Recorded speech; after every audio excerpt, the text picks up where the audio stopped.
Hello, everybody.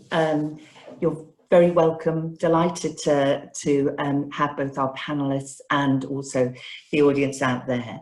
I'm Kerry Oppenheim, and I'm leading a programme of work on early childhood. We've called it the Changing Face of Early Childhood, and we're running it from the Nuffield Foundation.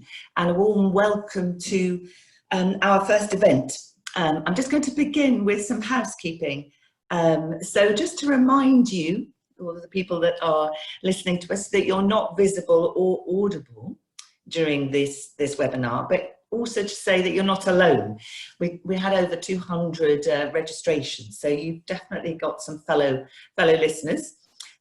What we're using to ask questions is the Q&A function, which you'll see at the bottom of your screen, so not the chat function or the raise your hand function.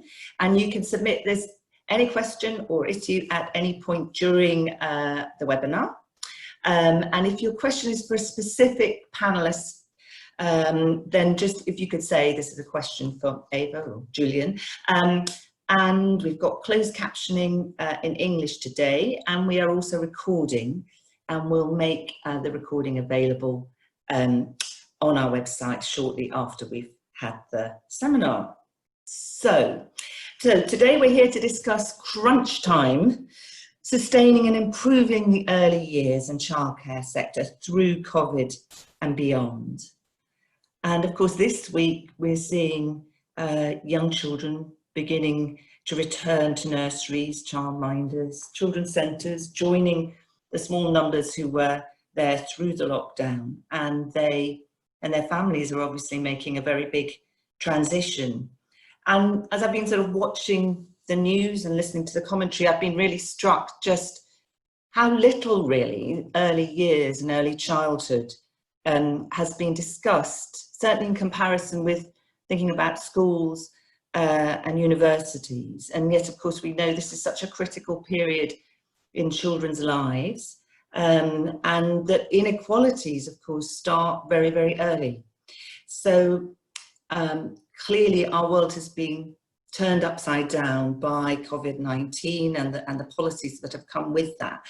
And that raises profound questions for the future of early years and childcare provision, and the difference it might make to the most disadvantaged children. But of course, many of those questions and issues are not new, but the pandemic sort of brings them into sort of sharp relief. Those kind of long-standing challenges, issues and choices. So we have a wonderful panel here today to help us discuss these issues. We've got Sarah Bonetti, who's Director of Early Years at the Education Policy Institute, Julian Grenier, who's Head Teacher at Sheringham Nursery School and Children's Centre, Professor Eva Lloyd, who's Professor of Early Childhood at the University of East London. And we're going to ask them to speak in turn. But we'll begin with Jordan Rechel, who works with me at the Nuffield Foundation, just to provide a bit of context for our discussion. So over to you, Jordan. Thanks, Kerry. I'm just going to share my screen now.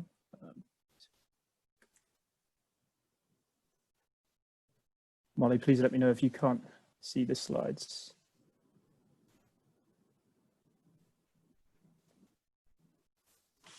Okay, I've been given the sort of enviable task of summarising sort of the context in early childhood and early education and care in 5 minutes. So I'll do my best.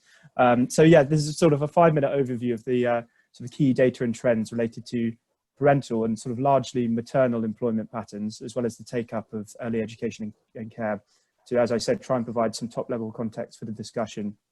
So rather than focusing on data which explores the implications of COVID directly, I'm instead going to focus on some of the sort of longer-term trends to try and paint a picture of how the experience of early childhood has changed in the last 2 decades.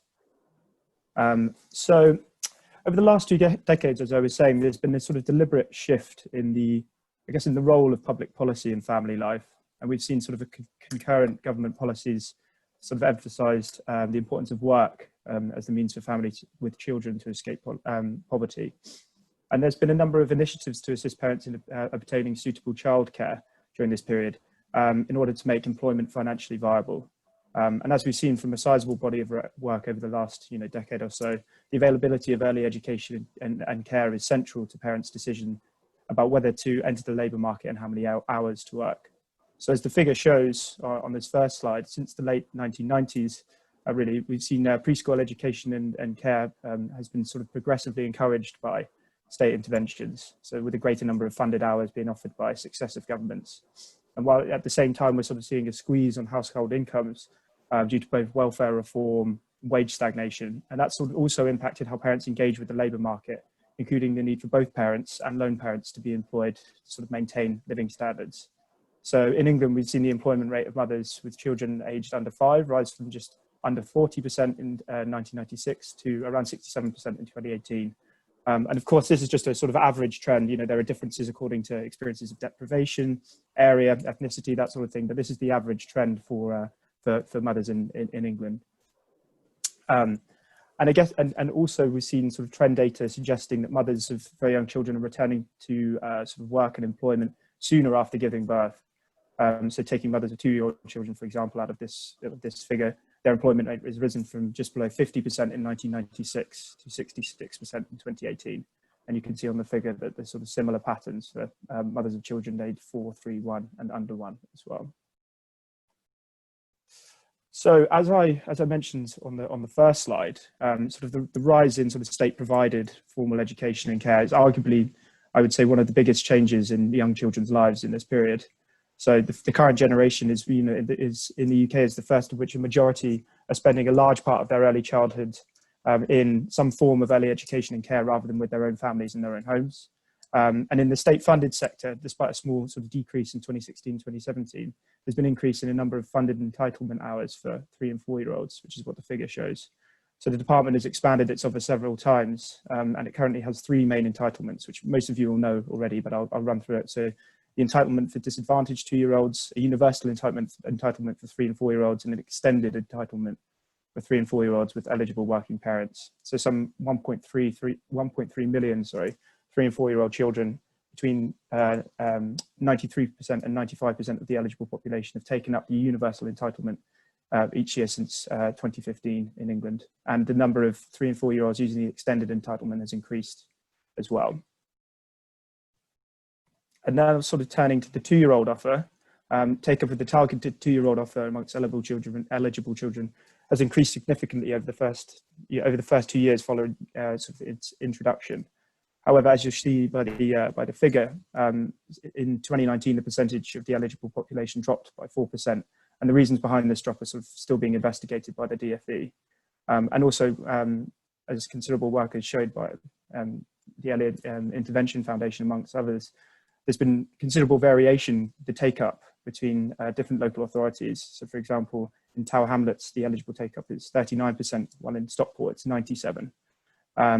So there's a clear patterns according to sort of area and experience of income deprivation.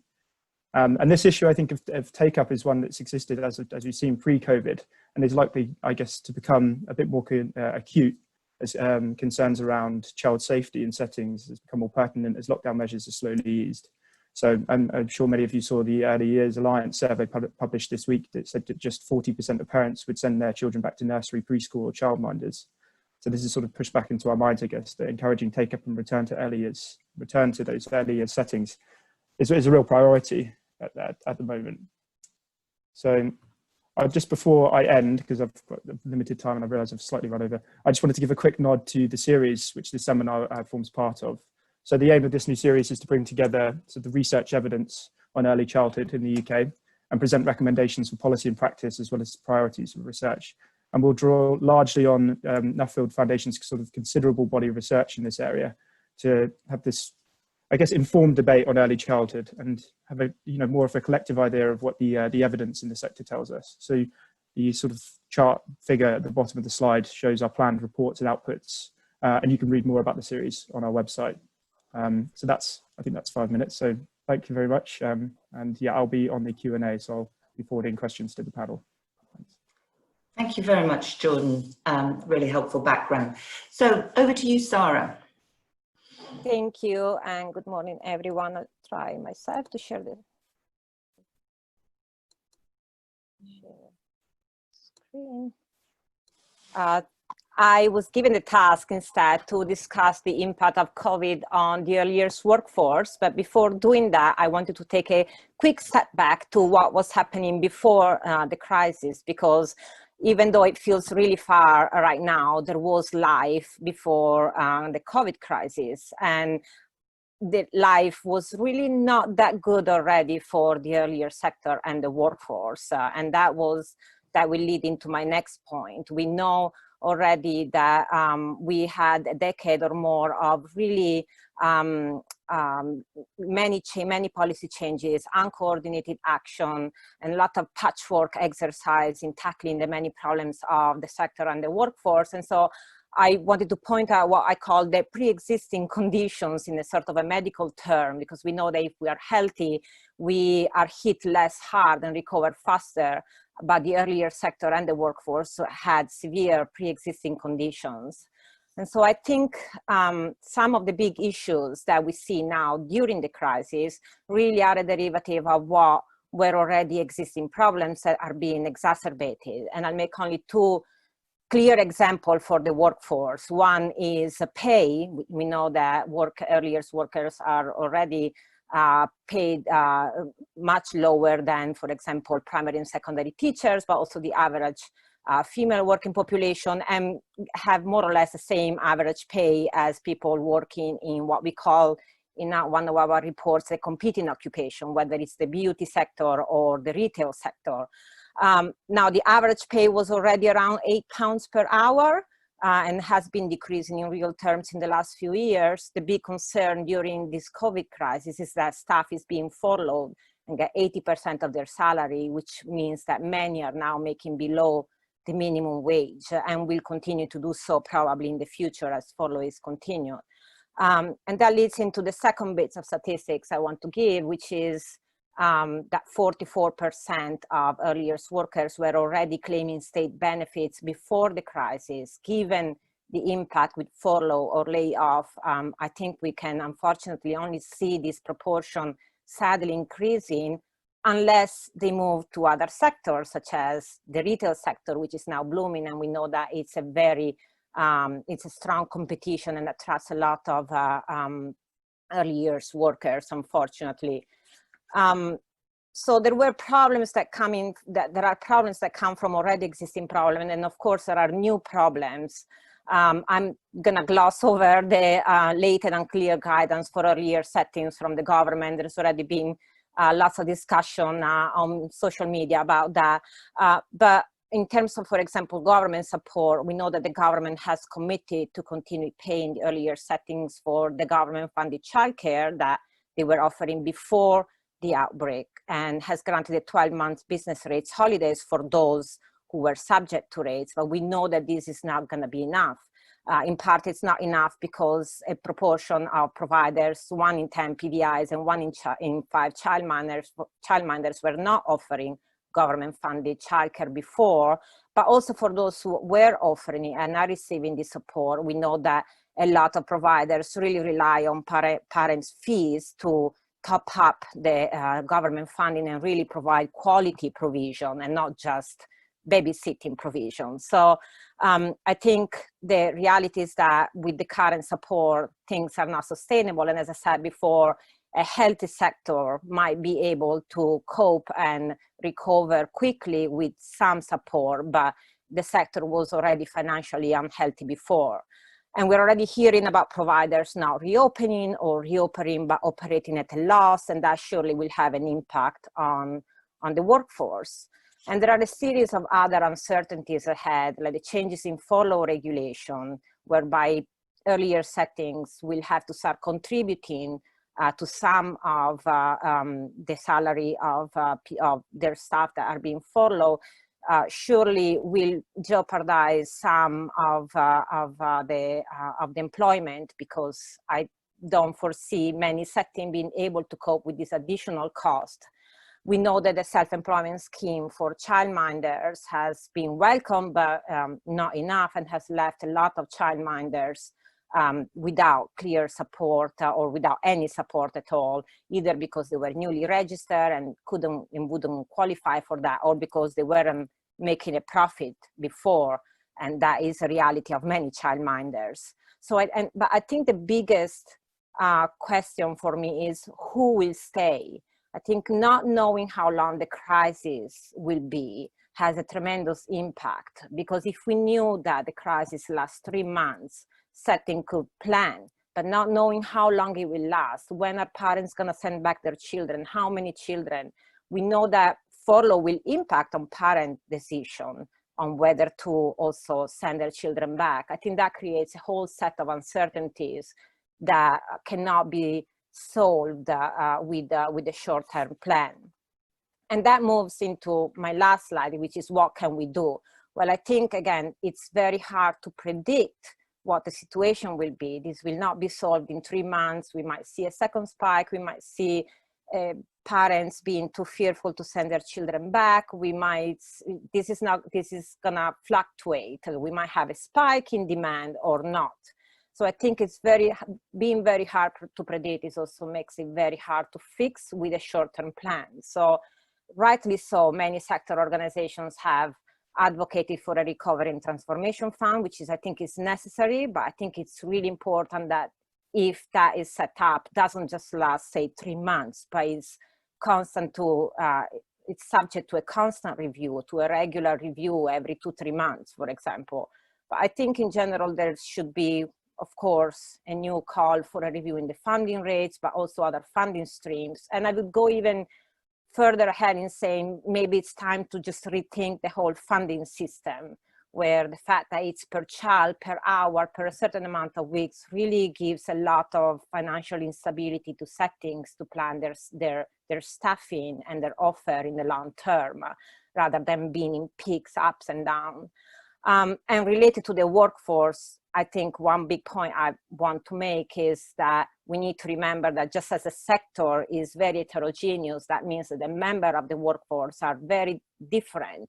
The support that we need to give childminders have a completely different set of challenges from what the PVI or a big chain or a small PVI might face, or a maintained nursery might face, which I'm sure Julian will talk more about. But I think there are also different routes that we can use, like instead of just focusing on pay, for example, there's also a cause for like maybe helping with housing costs or the time and cost of traveling to work, well, even the safety now, like in a way to help the sector, the workforce, in decreasing their cost of living rather than just bumping up their salary.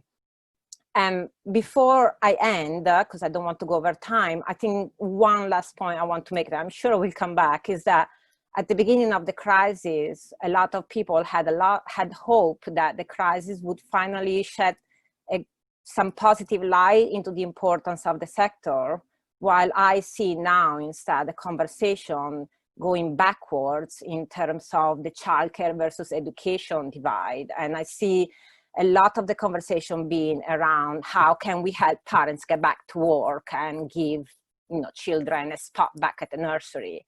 And I really think we need to put a lot of effort also for the early years workforce, because it impacts on whether we see them as technicians that change a nappy and keep the children safe for an hour, or if we see them as professionals, whether we're talking about pure childcare for parents' employment or early education and general early childhood support or children's rights.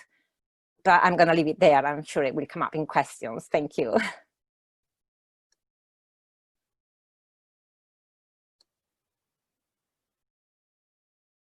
I think you're muted, Carrie.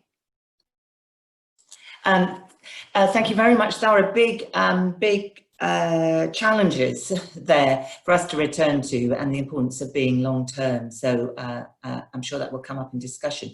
Over to you, Julian.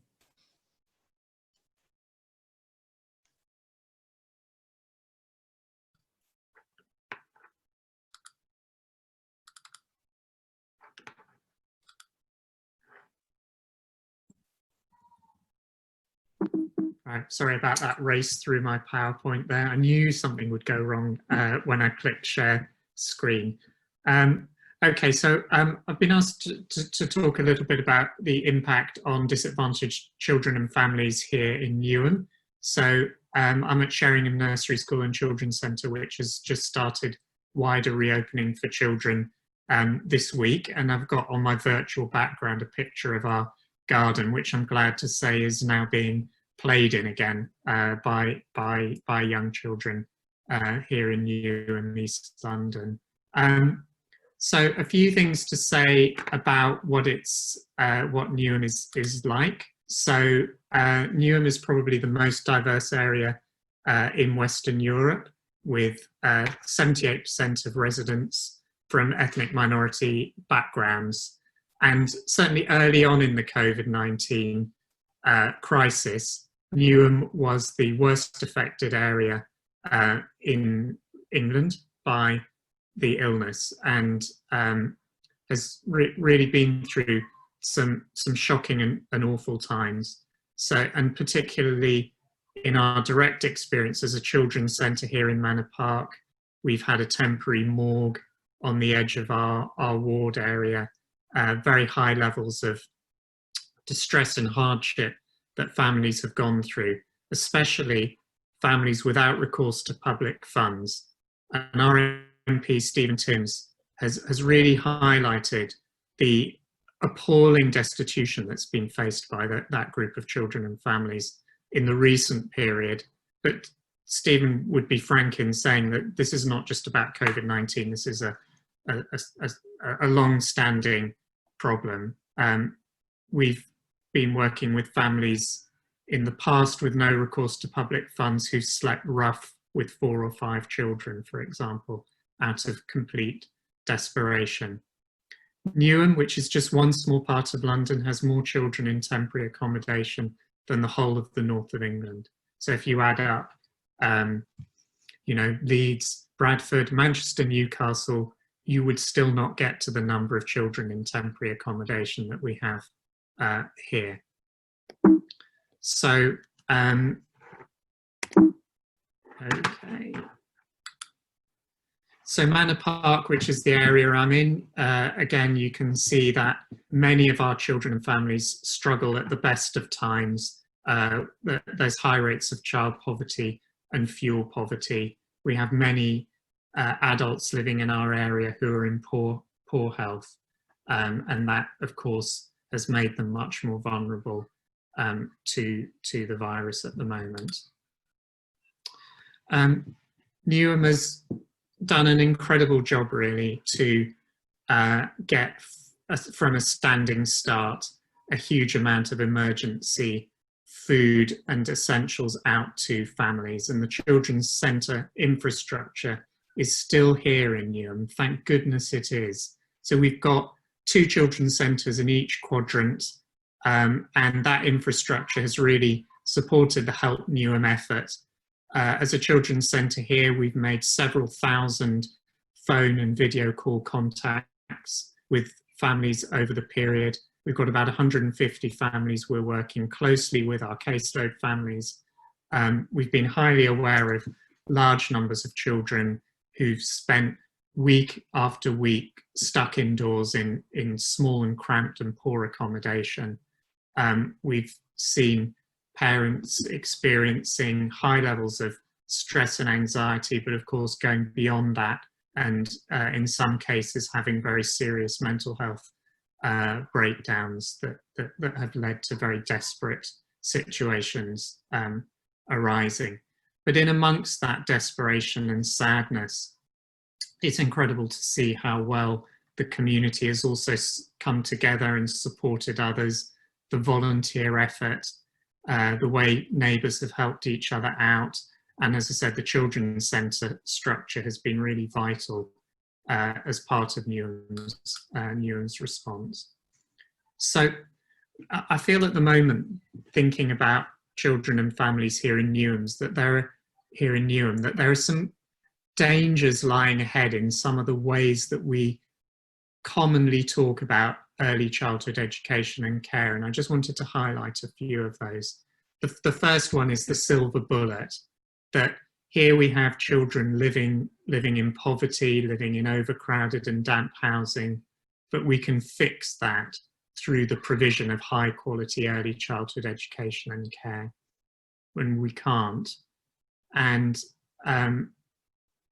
we must have a commitment to the same sort of high quality response in the area of social housing, for example, that we have in the area of education. Early childhood education cannot pick up the pieces of a failing system in terms of family welfare, housing, health in general. It can't act as a silver bullet. And in the same way, we can't continue to act as the sticking plaster. So when I wrote recently in the TES about our experiences here in Newham, one of the issues I highlighted was, we've got a typical 2-bedroom terrace house in East London, my family. There's 3 of us living together there. And when we bought it, the owner gave us very kindly a photocopy from the Victorian census that showed that 9 people used to live in our house. And we had a conversation about how extraordinary that must have been. It's not uncommon to find more than 9 people living in a similar sized property here in Newham. And early childhood education and care and the education system in general, it cannot act as a sticking plaster over that. We've got to get to a point where we have a holistic take on children's health and well-being that covers primary health care, social housing, the built environment, support for women and maternal health, and early childhood education and care. These things all have to be integrated together. And where I worked previously in Tower Hamlets, we saw fantastic projects like Bromley by Bow, where parents who turn up to their GP with children who have asthma are immediately referred to the housing officer who's in the next office down the corridor, because the reason their kid is ill is because the housing is damp. And I would like to say that we know about these integrated approaches as a country, but we only have them in small pockets, and it's time to do far more to integrate the different provision that we have. We're very much thinking now about what some people are calling the bounce back, which is how are we going to help those children who've been stuck at home and living in difficult circumstances for some time now.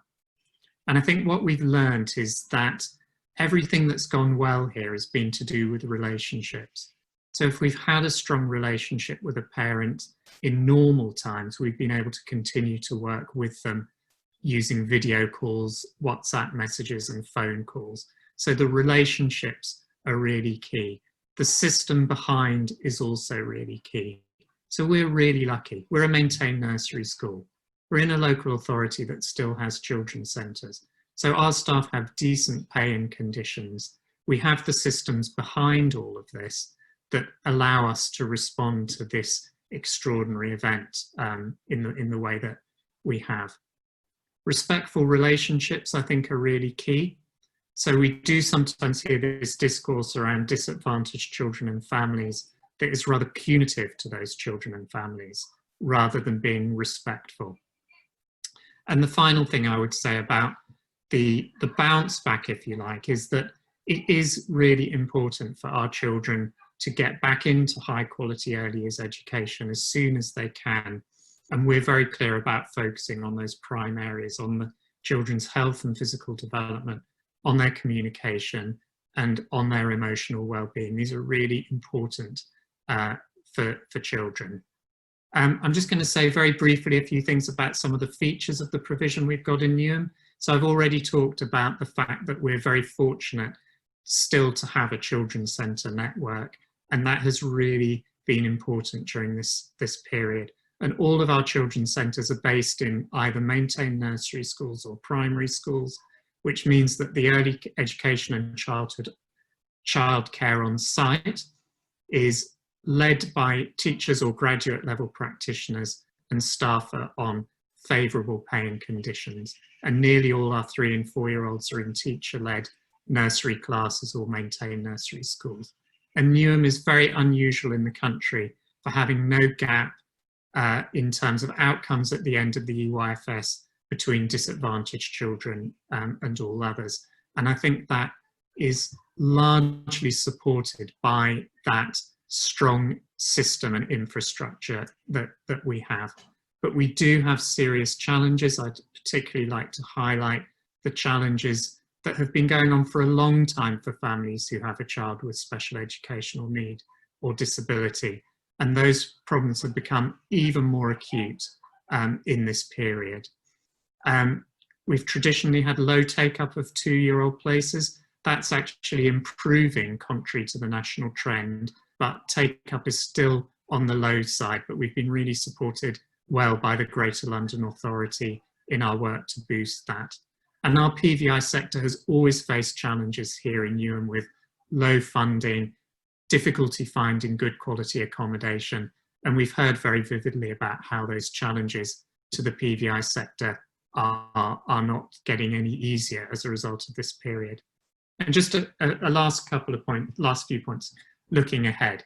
We've really learnt a lot about how we can use ICT better, and we will definitely continue to use WhatsApp, the Easy Peasy app, our YouTube studio, and all the other things that we've done, because we've really seen how they've worked. And we now feel that if we can blend those approaches with the face-to-face work we do, we're pretty sure that we're going to get much more impact.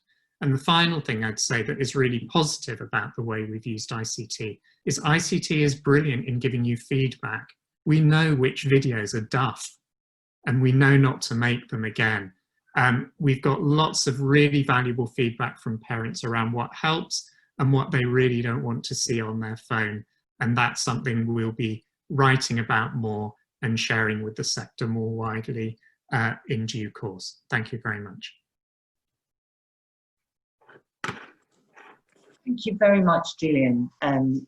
Really, really interesting and important lessons in terms of thinking about a holistic approach and some of the kind of the major challenges that Newham has, but is also finding a way through. So we'll come back to those things later on. Ava, over to you.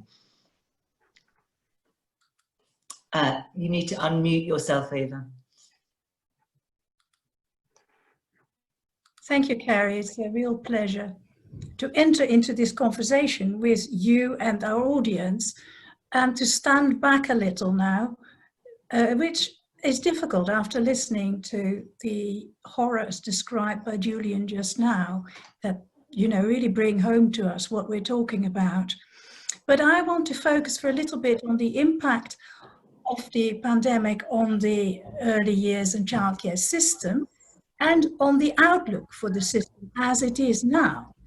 I mean, I can't have been the only one. I know many of you were rather surprised when the support packages started to come online for the early years and childcare system during the pandemic, that we were being treated this as if everybody was like schools. But of course, the system is very different. The situation in schools and in children's centres, and like Julian's and so on, is very different from the situation that was faced by this collection of small, medium-sized businesses and some larger businesses, for profit and some not for profit.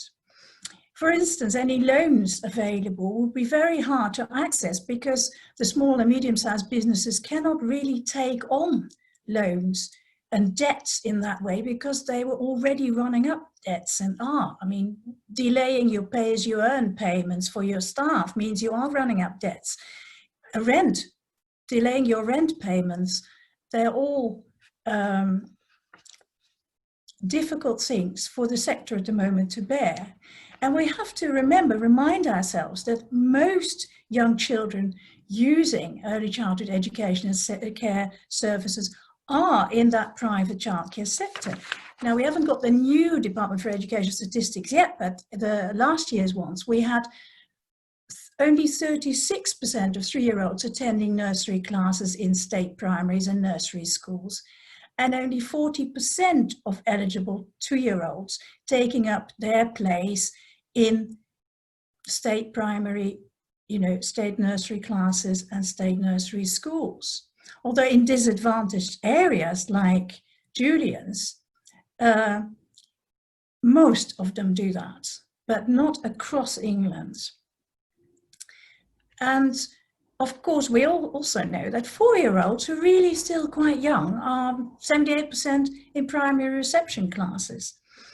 So what does that private sector where these children are look like? Well, I'll now look at some figures that cover the UK from the social welfare market analyst Lang Whistle. We've got about 15,500 settings that they looked at, and there 53% of places are provided by a small number of larger private for-profit chains. In fact, 2 super chains are responsible for 22% of places within that 53, within that over half of all the places. And then we get the small and medium-sized private chains, private for-profit providers. And those providers who are social enterprises or charities only offer 7% of all the places. And one of the things to note in relation to what I'm going to say in a little while is, of course, that the company accounts of not-for-profit companies are very different, as they have to comply with charity commission rules, and they are more transparent about what goes on. But what we have seen amongst larger chains in England and elsewhere in the UK is a very rapid expansion coinciding with a lot of mergers and acquisitions. That process is often called consolidation. And what we see happening is, of course, that the number of places is remaining roughly the same, but the number of providers is going down. How are these mergers and acquisitions funded? Well, financed by investors, private equity companies, venture capital funds, banks, and these investors all seek profits from childcare businesses to pay dividends and to pay their own salaries. Indeed, this market, of which English market is part, is an emerging global market. 13% of UK childcare market is now international. That is nursery chains from abroad buying into the UK or UK-based chains going abroad. But the former dynamic is larger than the latter. I'm currently part of a study of the private sector in childcare, private childcare sector in England that is funded by the Nuffield Foundation and that is carried out by a team at University College London. Our report is due out this summer, and there'll be a lot more detail about the dynamics within this market, which in my view is really following in the footsteps of the elder and nursing care markets in terms of internationalization, investment, and so on. In my own research, I focused mostly on the lack of equitable access to places here for children who are growing up with disadvantage. I'm focusing on the social stratification that characterizes this sector. Just think of a few things again that you're all already familiar with. For those hours which are not subsidized by the government for 3 and 4-year-olds and targeted 2-year-olds, but other hours that parents want to buy, there are steeply rising fees that even make it very difficult for middle-income families. Then there are top-up fees being used quite widely for the subsidized, the funded hours, again, making things more difficult for low and middle-income parents. And of course, the fact that upfront fee payments are required before parents might get a rebate from tax-free childcare or through universal credit is an outrage and called by the Treasury Committee 2 years ago a fundamental flaw, because it will put off so many parents. They're unable to join at all to get a place there. Moreover, there is a built-in perverse incentive in this market for providers to maximize their income by keeping out children from low-income families who only want the funded hours. So parents do not want to buy additional childcare hours. This incentive is less obvious in the not-for-profit social enterprise sector, part of the sector. So basically what I'm saying is that this childcare market currently is almost inaccessible for children living in poverty. And we go to poverty, the poverty that has been so well described by Julian just now. But remember, more than 70% of children in poverty in the UK have at least one parent who works. There is a need for childcare on top of the funded hours here. And these are the figures from households below average incomes and the Family Resources Survey, the government's own data sets. And this market, nevertheless, lacks resilience because actually they're in the smaller businesses, there isn't enough money to go around. They have to have prices that meet their markets, that are payable within their markets. We've seen that in the largest chains, there is wealth extraction from investors. And of course, now the impact of COVID-19 is huge. It has, as people are wont of saying at the moment, shown up the fault lines within this sector. And if there are extensive failures within this market, that will be a huge risk to economic recovery in the UK. But in my view, the COVID-19 pandemic has actually accelerated a scenario that was likely to develop anyway within this system.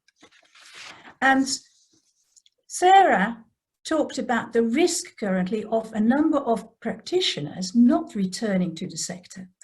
There is also, of course, the risk of children not returning to take up places, either the funded places or additional childcare places, or both. Full-scale unemployment will only become apparent when the furlough scheme, the job retention scheme, ends later this year. So, and when lockdown ends finally, but we know from the latest Office for National Statistics reports that there are in the UK 2.3 million households with children under 5 where all parents work. So in a single parent household where the parent works, in two-parent household where both parents work. And all of these have been affected by what has been happening to us. There will be many job losses amongst these families with young children, because the market outlook for the early years and childcare sector is grim. Jordan already mentioned a survey, just a couple more surveys. The Early Years Alliance did a survey back in May that predicted that a quarter of childcare providers would fear that they'd have to close their business within a year. Remember those outstanding debts they will have to pay in the second half of this year. The National Day Nurseries Association did a survey which they published this week. 3/4 of day nurseries will operate at a loss in the coming months. Operating at a loss, indeed, is not an option. They will very quickly move to closure. The Local Government Association has come in with an urgent call this week for extra funding to prevent closures. So sustaining and improving this sector is needed now and for the future. We cannot return to what it was like before. It's worth noting that during the pandemic, several countries made their childcare markets wholly public by paying parental fees, effectively making it wholly public. Australia and Ireland are two examples. But what do I think are the priorities now for England? You won't be surprised. There will have to be much greater funding direct to providers and for the infrastructure of the market, like the workforce, which actually meets the true cost of providing quality provision. And if we retain a system of parental fees, they should become income related and they should be capped. There's not enough time to go into the details, but I have written about these in detail elsewhere. And it won't come as a surprise that I would say that any public funding has to come with strings attached. Stronger regulation is needed. Providers must be given a set timescale in which to work towards meeting criteria that make access fair within this system. And a very difficult issue to address for any government will be making sure that we no longer have investors extracting money from chains that should be spent on improving the quality. And finally, a point that has already been made by Sarah, The role of local government needs to be strengthened. They need greater powers of oversight and greater powers to offer support to the sector. So help the children with special educational needs and disabilities access the universal entitlement, which they're not accessing now, which is a shame if we call a system universal. And local government can help the system become more equitable. Any country that I know which has a decent childcare system or a childcare market, a decent childcare market like Norway, allocates an extremely important role to local government. And this is needed more than ever while we as a society and as an economy are recovering from COVID-19 and afterwards. Eva, Crunch time. I'm going to have to stop you.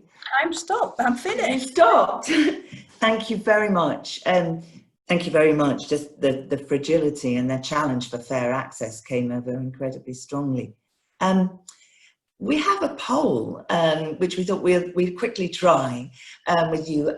It's about the challenges, what you see as the 3 biggest challenges for the provision of quality early years and childcare provision in the medium term. So for all of you that are out there, it would be great to get your views. Do just stick to 3 and we'll return to it at the end and see what you think is the biggest challenge ahead.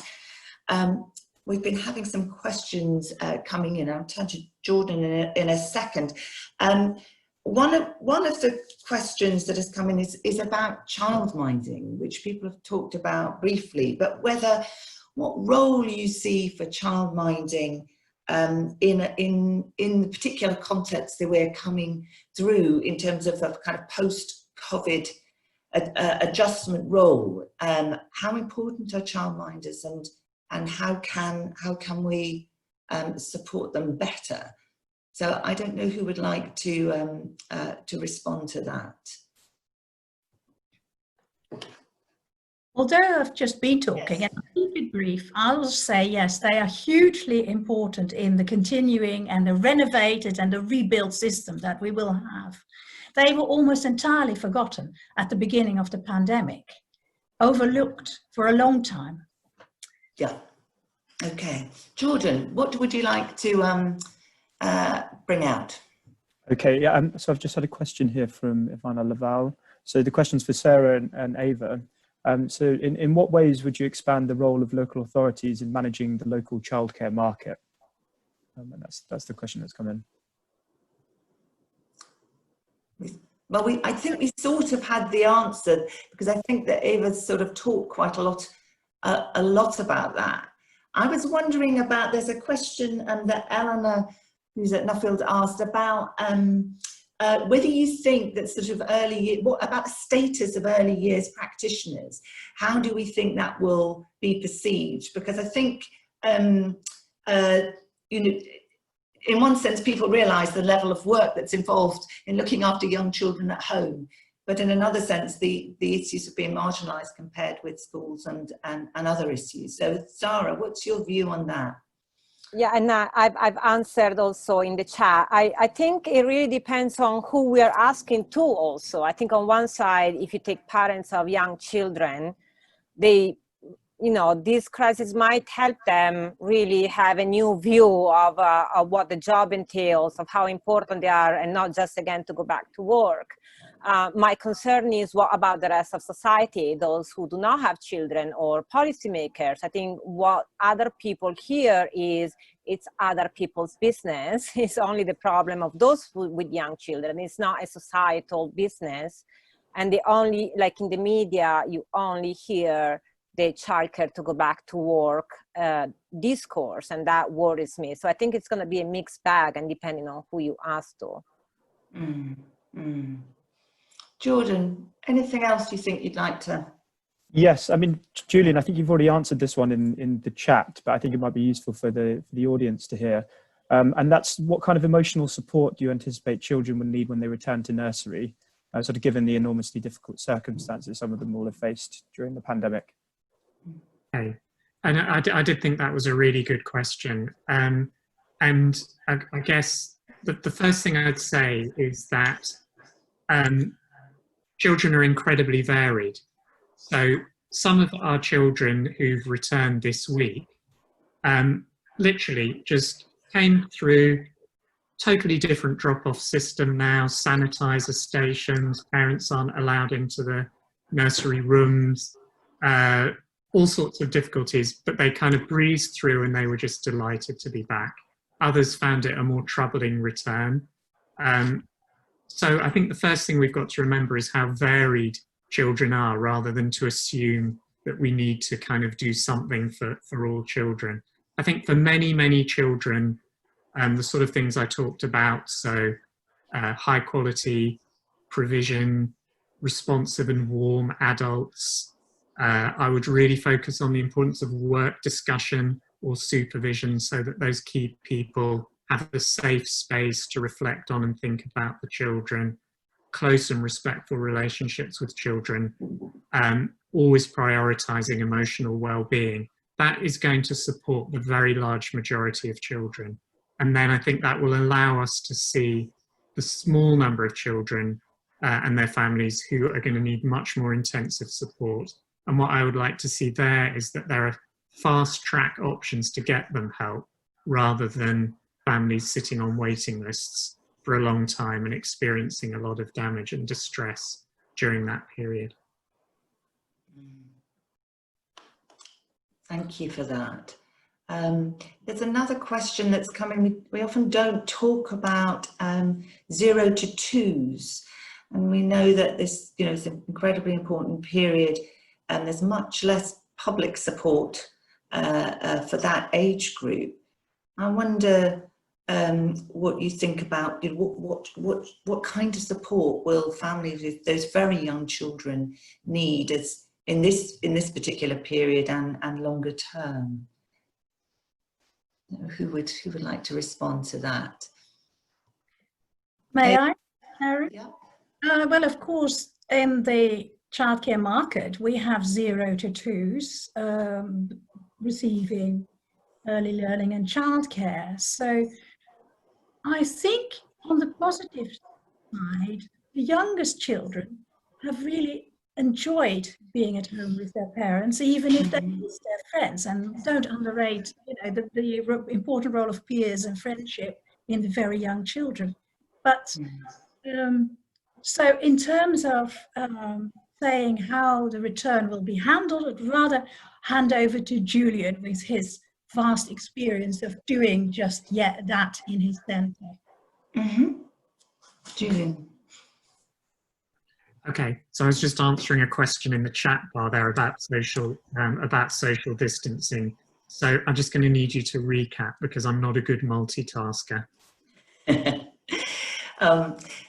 So Ava was just saying that that this, the private childcare market, of course, does cater for this group, but really about, I guess, how do you cater for families with very young children? You were also saying, Ava, weren't you, that for many families, they would have had more time with their very young children, and that will also have been, in many cases, a very positive experience. So this, there are these two sides of what's going on.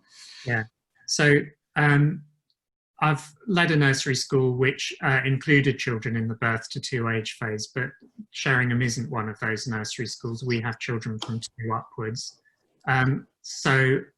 What I would say is that in Newham, like in many other parts of the country, the care of babies is entrusted to groups of staff who are poorly paid, often in poor environments, and who don't necessarily have the access to professional development or supervision and work discussion that they ideally should have. And I think that's really problematic. And the second thing I'd say about the birth to 2 age range is that we're very focused, of course, about the kind of dangers of COVID-19, but actually thinking about our birth to 2s here in East London, what I'm really worried about is all those babies who are missing out on their immunisations, all of those babies and toddlers who aren't seeing their health visitor and having their health check. That is something we're going to have to take really quick action on as things hopefully start to ease, because otherwise we're going to get epidemics of serious childhood diseases and unnoticed disabilities and special needs and that is going to store up a lot of trouble for the future. So I suppose I would go back to my key point, which is we must integrate and stress the qualities across all of the different aspects of our welfare state and education model. And we must stop just thinking about each bit of our work as a separate entity. Thank you for that. We're starting to run out of time. So I wonder, Sarah, do you have a sort of a final point that you'd like to make, that you'd really like us and the audience to take home with us about what you see as the key priority as we look ahead? Sure, maybe I can do that while also trying to gloss over some of the questions, because there were many more, and I'm happy to also answer some of the questions that were addressed to me separately, like offline. But I think a lot goes down to implementation, and going back to some questions about local authority support, which I haven't really had a chance to touch on. We know from the past that there were some amazing examples of perfectly working local authorities, some dreadful example. As everything, there are good and bad examples, but I don't think that justifies taking away their resources and their role. We should have rather focus on helping those not functioning well to improve. They are in a key position to really know the families, the setting, the workers, and they could be in the great position of really reorganizing, like helping people go back, getting people in touch with their setting and understanding how, like staff should be deployed. Unfortunately, they're not in a position to do that. And if we look at our Welsh neighbors, some things are working much better, even at school level, because of a longer standing help from local authorities. So I think that's one thing that we should resume the conversation about. Thank you very much for that. Ava, a last point. My last point is really because I want to raise a cheer to the early years and childcare sector during the pandemic. After all, so many of them stayed over. The CEDA, the research agency, sector research agency, suggests that 52% of childminders and 37% of day nurseries mostly stayed open for the children of key workers and vulnerable children, although a lot of vulnerable stayed at home, unfortunately. But without PPE, without government recognition, with a complete change of direction in government support from the sector on the 17th of April, they have managed beautifully. And I will declare an interest. I'm a trustee of Acorn Early Years Foundation, which is a social enterprise, and we kept 6 of our 12 nurseries open throughout the pandemic. And my admiration for the staff is boundless.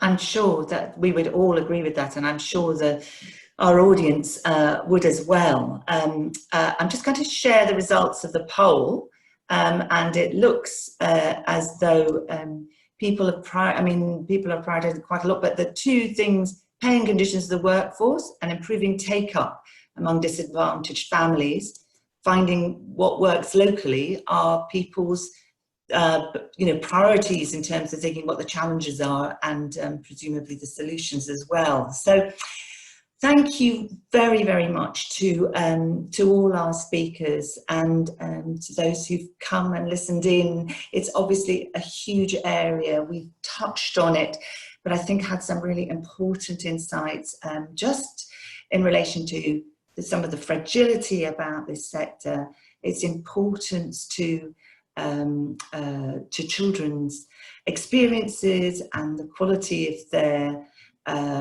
education and care, but also that we need to think about children in the round, the whole range of services that they will need. They needed them before, but particularly for more disadvantaged children, we need to think really hard about how we bring these things together. I think it's a very striking thing that we need to think about the system as a whole and the way in which early years and childcare sits within that.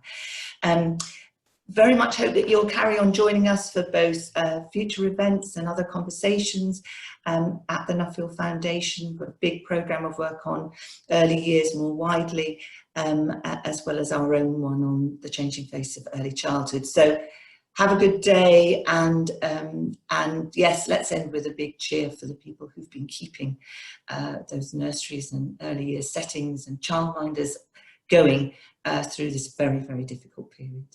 Thank you.